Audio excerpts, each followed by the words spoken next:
Bad blood in the bromance. Elon says he wants to balance the budget. Trump's solution, save billions of dollars by cutting Musk's government subsidies and contracts. And it's true, his companies reportedly received more than $6 billion from the government last year.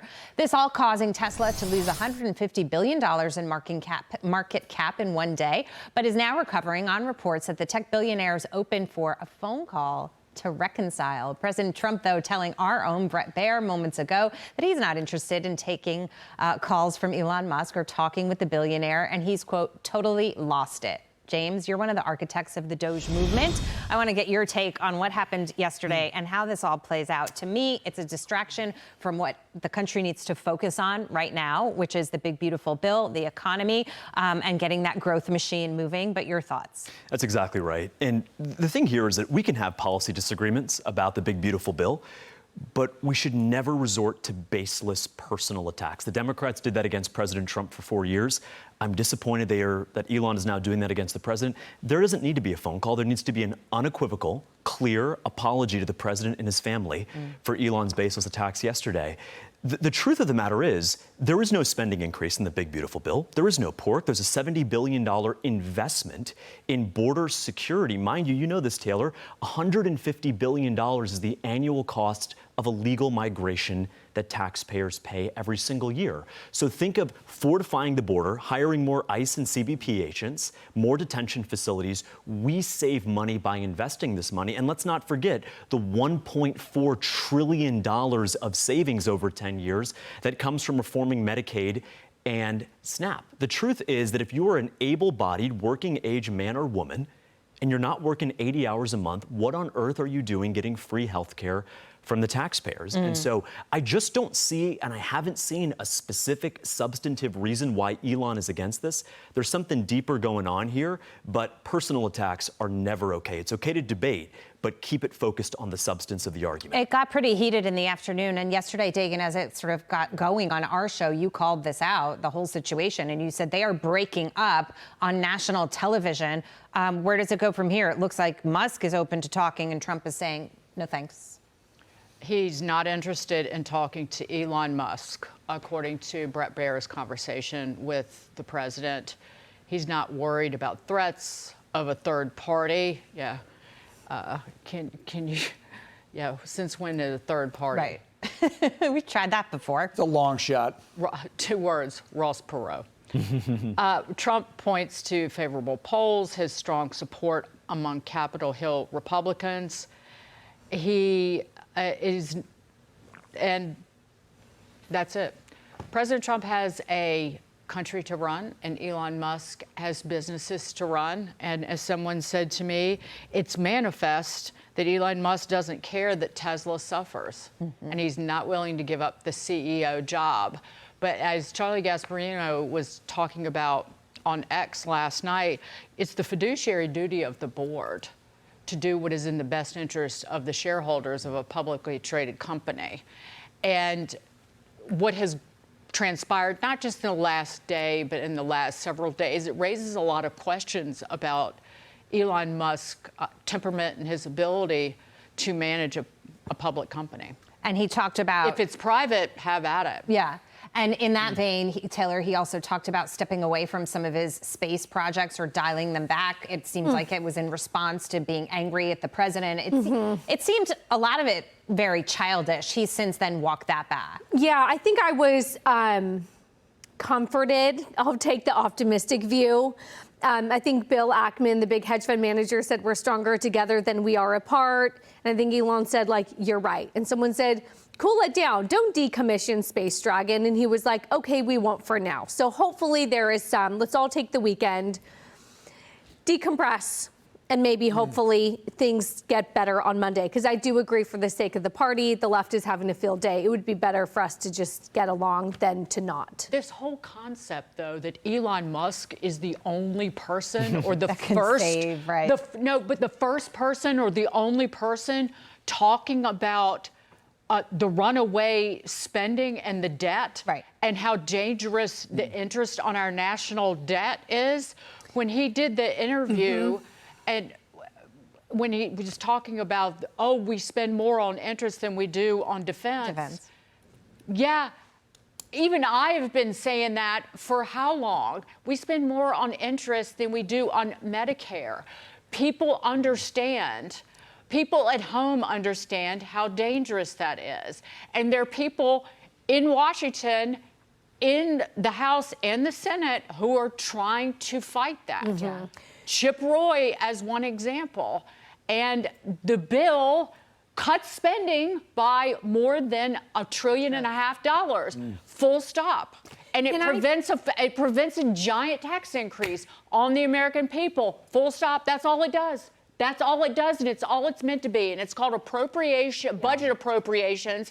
That is where the rubber will really meet the road in dialing back spending. I want to pick up on that because I've been on here, this program, advocating for a little bit more cut in spending. And James, I'm wondering if one of my perhaps disappointments of the last 24 hours is I came into this election with really high hopes for Doge.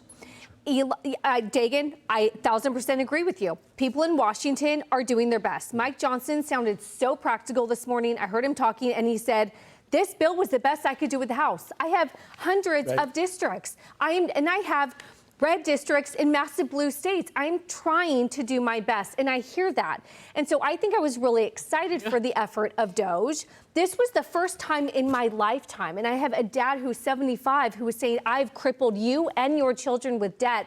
This was the first time where I thought, could we really cut spend? Could we get $2 trillion instead of $200 billion?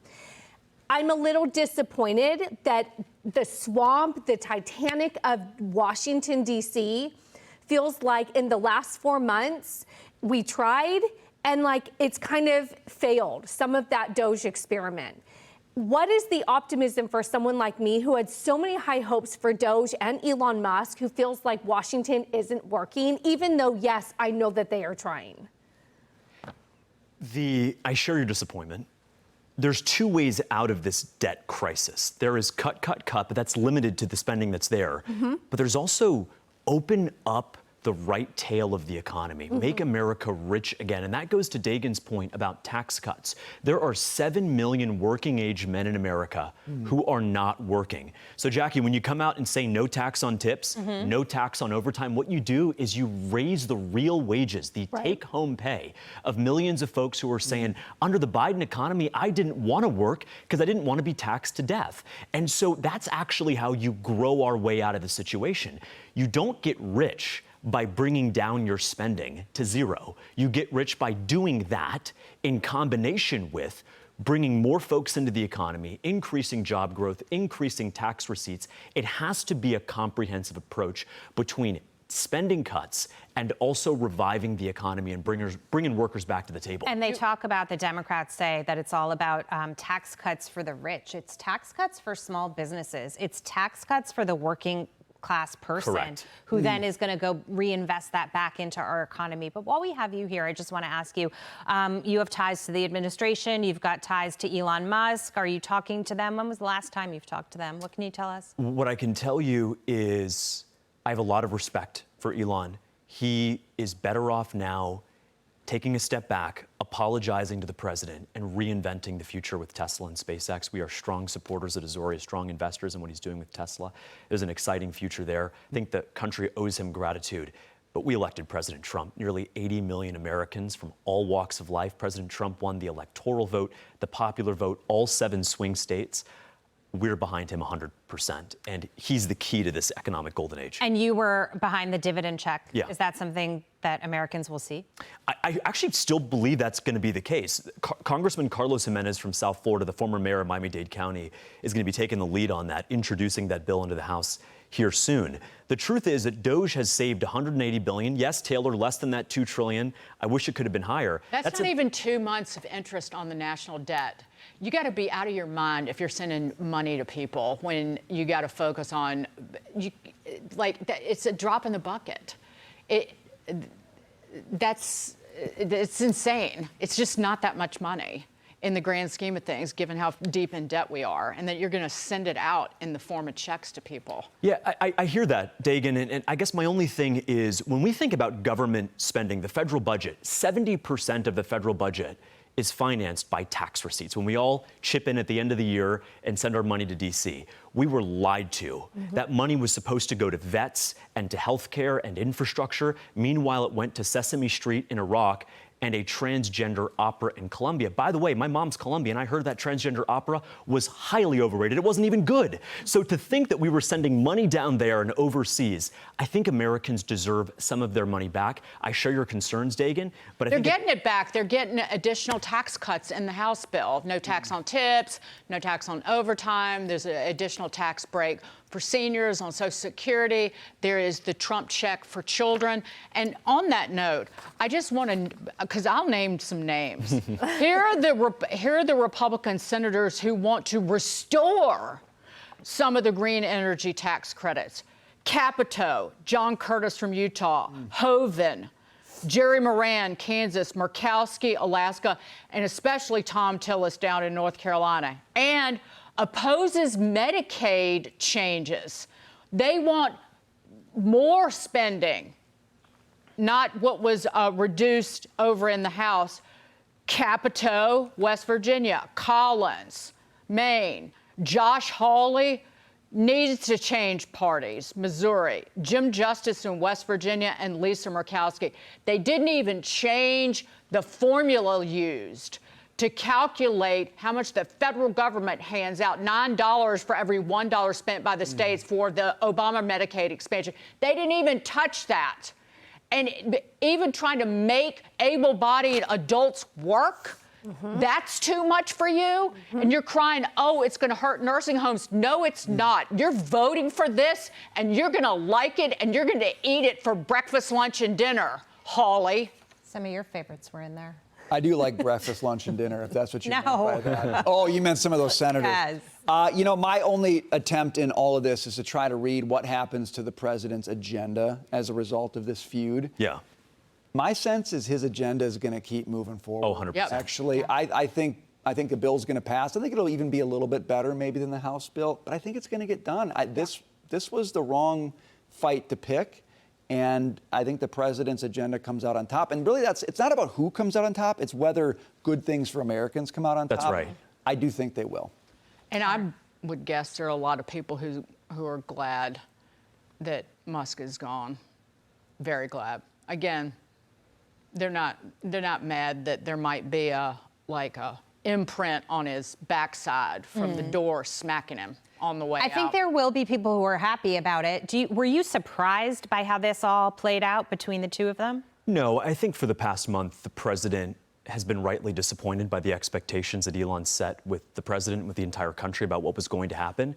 And he did not deliver on those expectations. That's okay. What's not okay is baseless personal attacks against President Trump and his family. And to Dagan's point earlier, you're absolutely right on the Medicaid. The Obamacare Republicans, if they want to keep funding that, should just go to the Democrat Party. When you are funding Medicaid for working age, able-bodied men who are sitting on the couch ordering Chipotle on DoorDash, what you're doing, Taylor, is you're turning to that expecting mother in South Florida or Northern Ohio saying, you know what? You got to wait in line for your Medicaid. You got to wait in line. And that's what they're telling the mother, because they want that working age man to be reliant on them. Correct. To not be independent, because when you do that, then you have more control over what's happening when that goes on a broad scale. Just to be clear about what the agenda is and why they do Why they're actually doing it. Yeah, that's right.